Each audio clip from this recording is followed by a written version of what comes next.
Minecraft. You've heard of it, I've heard of it, even old granddads heard of it. From its simple yet effective premise to its odd community. How old are you anyway? I'm 5. What the f?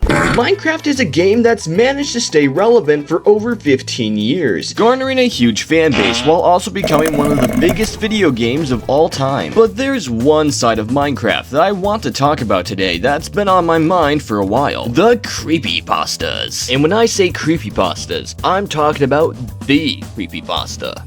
That's right, Herobrine and his clones. Herobrine is to this day one of the most well-known gaming creepypastas of all time. If you played Minecraft at all during the 2010s era, there was no way you haven't heard of this guy.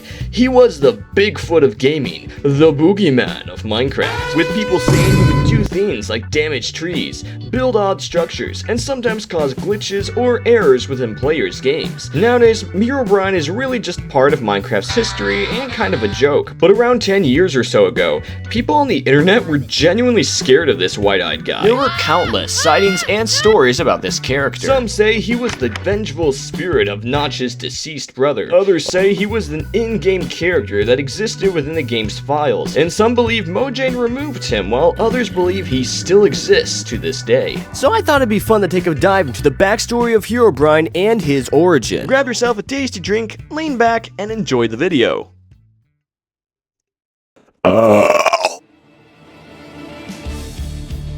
And then I can do it for the Oh, you guys are such idiots!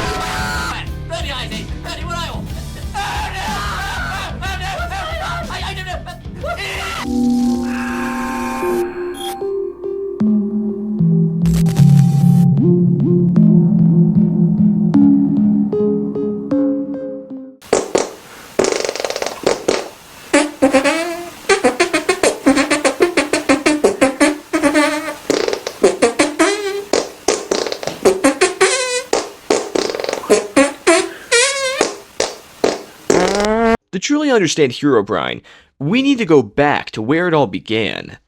But first...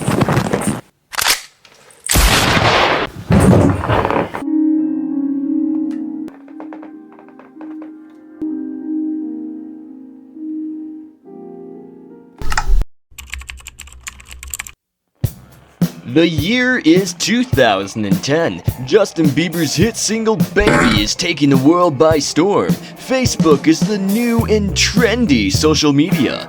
And Angry Birds is becoming a very popular mobile game.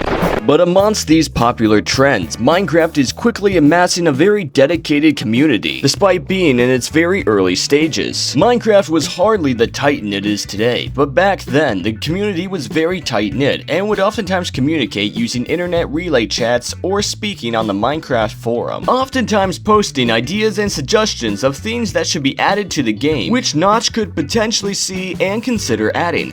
While many ideas were discussed throughout the early months of 2010, one idea that was often discussed was the addition of a stalker-like mob, with others suggesting alternate ideas like humanoid stalkers with glowing eyes, or a mob that could morph itself to look like the player. But simply, they wanted to be stalked. It made sense though. Minecraft back then felt almost unnerving. The eerie quiet, the lack of other players, the sense of quiet isolation.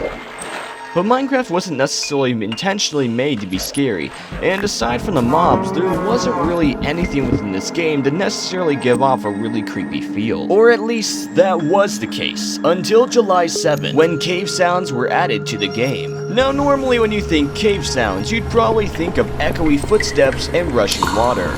But the sounds we got were anything but calm and relaxing. They were unsettling. As if something was watching you. As if something was nearby. Just out of sight. The first known YouTube video to talk about a stalker-like entity existing in the game would be posted on July 29th, called Minecraft Cave Dweller Sighting.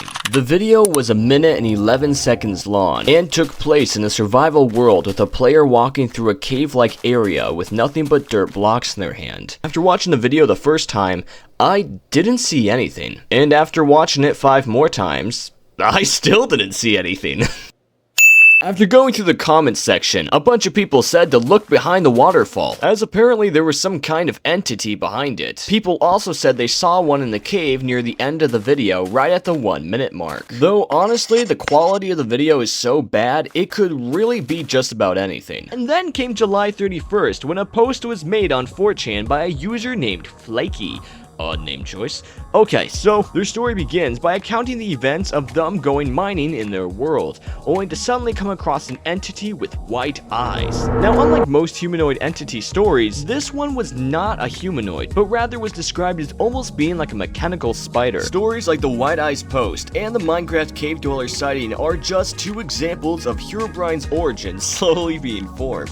However, it wouldn't be till August 30th that we would get our first true mention of Herobrine. The user of this post would claim they were playing in their new single-player world when they spotted what looked to be a Minecraft player, but with weird, strange white eyes. The creator of the post fortunately took a screenshot and would later speak with another Minecraft forum user who knew several other players who had gone through similar experiences. While this story did set up a clear backstory and a name for Herobrine, it wasn't until the infamous Brocraft stream that his popularity would surge. Copeland, a streamer who was part of the Brocraft channel, would get the idea to stage an elaborate hoax by faking a Herobrine sighting. He did this by swapping the texture of a painting and waited several minutes into the stream before faking his reaction. Skin. Don't you guys? Him, he is him. And with countless other sightings following after that, the rest was history, with Herobrine forever becoming a part of Minecraft's community. Which is actually quite interesting because Herobrine was never actually real to begin with. The creator Notch said himself that Herobrine never existed and didn't have a dead brother either, disproving the original story. Second, there's no evidence that Herobrine ever existed within the game's code.